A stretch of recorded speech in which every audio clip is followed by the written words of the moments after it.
unamheshimu mama yako? Au pengine umewagawanya?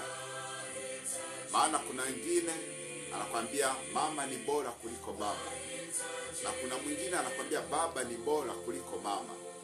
Lakini neno la Mungu linasema kwamba waheshimu baba yako na mama yako, siku zako zipate kuwa nyingi katika nchi upewayo na Bwana Mungu wako.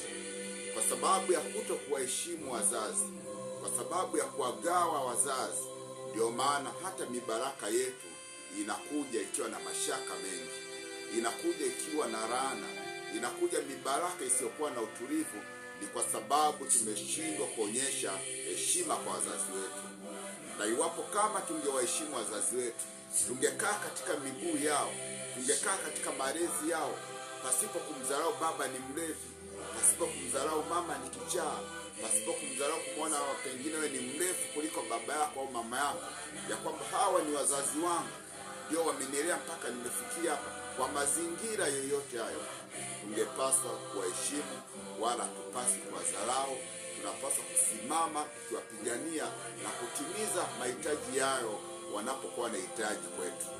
Shida imekuwa kwa vijana wa leo, hata wazazi wetu wanapotutembelea katika majumba yetu tunawafukuza.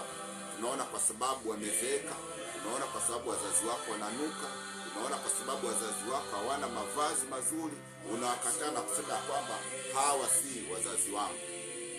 Lakini mwisho wa siku, kwa sababu ni damu yao, watakacho kinena juu yako hutaweza kufanikiwa.